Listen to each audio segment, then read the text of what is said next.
15 अगस्त को माननीय नरेंद्र मोदी जी ने एक घोषणा की थी कि देश के ऊपर जो जीएसटी टैक्स लगता है हम उसको घटाएंगे।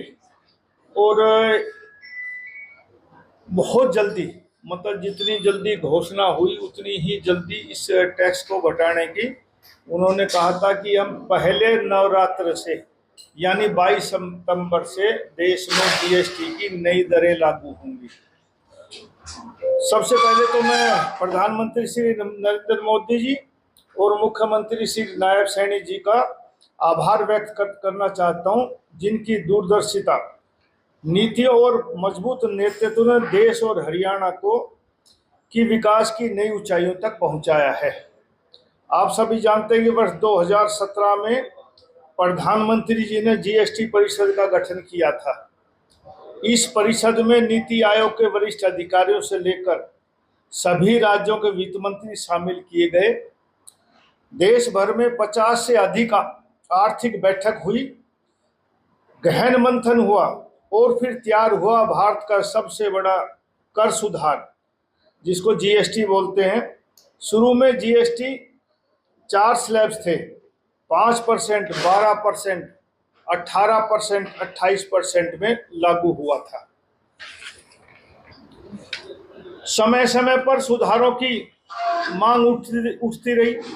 प्रधानमंत्री जी ने जनता की इस उपेक्षा को महसूस किया और इस वर्ष 15 अगस्त को लाल किले से अपने संबोधन में इसकी घोषणा की। आज 1 महीने से भी कम समय में इस ऐतिहासिक सुधार को लागू कर दिया गया।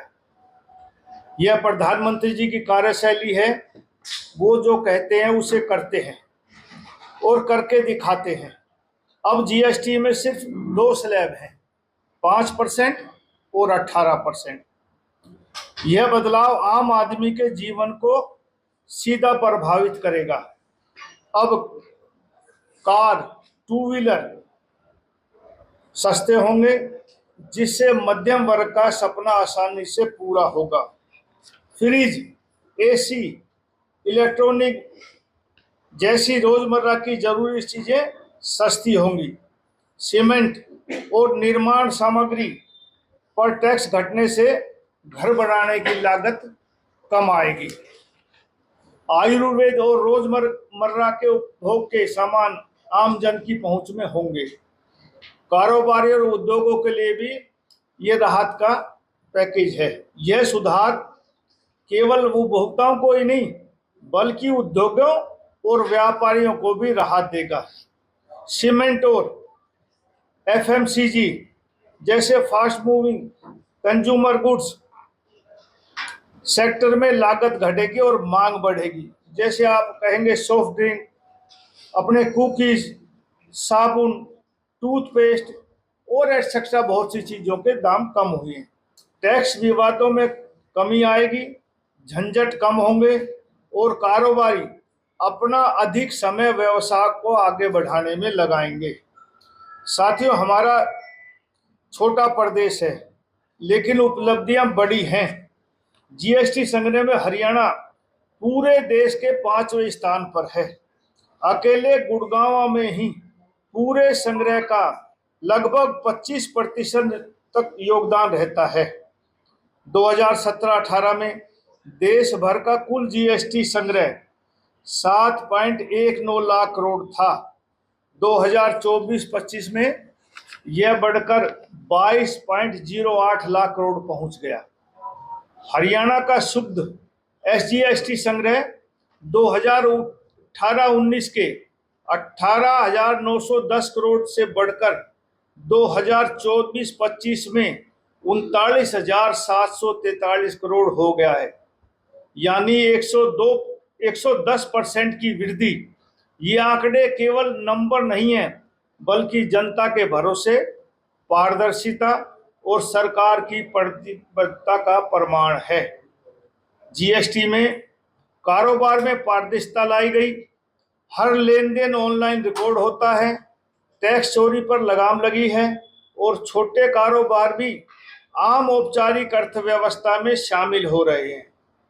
यह प्रधानमंत्री जी की डिजिटल इंडिया की सोच को साकार करता है। जीएसटी सुधारों में निवेशकों का भरोसा बढ़ा है। ऑटोमोबाइल, कंज्यूमर ड्यूरेबल्स और रियल एस्टेट सेक्टर में निवेश तेजी से बढ़ेगा। इसका सीधा लाभ हमारे युवाओं को मिलेगा। रोजगार और स्वरोजगार के नए अवसर पैदा होंगे। अंत में मैं आप सबसे यही कहना चाहता हूं कि आइए हम इस सुधार का स्वागत करें और प्रधानमंत्री श्री नरेंद्र मोदी जी के आत्मनिर्भर भारत तथा मुख्यमंत्री श्री नायब सैनी जी के समृद्ध हरियाणा के सपने को मिलकर साकार करें। मैं आप सभी से यही कहना चाहता हूं कि आइए हम सब मिलकर इस आर्थिक सुधार का स्वागत करें और प्रधानमंत्री और नरेंद्र मोदी जी आत्मनिर्भर भारत को संपन्न करें और अपने सपने को साकार करें। धन्यवाद। जय हिंद, जय हरियाणा। उस समय हालात ऐसे थे, जब देखा गया कि इसमें थोड़ी थोड़ी ज्यादा पैसे आ रहे हैं तो सरकार ने महसूस किया कि आम जन को फायदा दिया जाए। पहले टैक्स लगता था देश और प्रदेश का, उसमें बहुत कमियां भी थी। कई रूपों में टैक्स लगता था, एक जगह नहीं लगता था, बहुत जगह लगता था। फिर जीएसटी लागू हुआ कि एक जगह ही टैक्स लगने लगा, तो उसमें सहूलियत भी देखी गई। लेकिन आहिस्ता आहिस्ता ये हुआ कि रेवेन्यू ज्यादा आ रहा, आम आदमी, आम उपभोक्ता जिसको रोजमर्रा के चीजों की जरूरत है उसके दाम थोड़े बढ़ रहे हैं, तो लोगों ने महसूस कराया और सरकार ने माना कि ठीक है, हम आम आदमी जो रोजमर्रा की चीज का इस्तेमाल करता है उसकी ठीक कीमत होनी चाहिए। इसलिए स्लैब को कम किया गया। उद्योग मंत्री के तौर पर किस तरह से देखते हैं कि उद्योग को और कितनी मजबूती मिलेगी? देखो, मैं उस जमाने की बात करता हूँ जब हिंदुस्तान आजाद हुआ। उस समय लोग कहा करते, राजनेता भी, हर आदमी कहा करता कि हिंदुस्तान की जनता 80% गांव में रहती है, 20% शहर में रहती है। हिंदुस्तान का किसान यदि उन्नति करेगा तो देश तरक्की करेगा।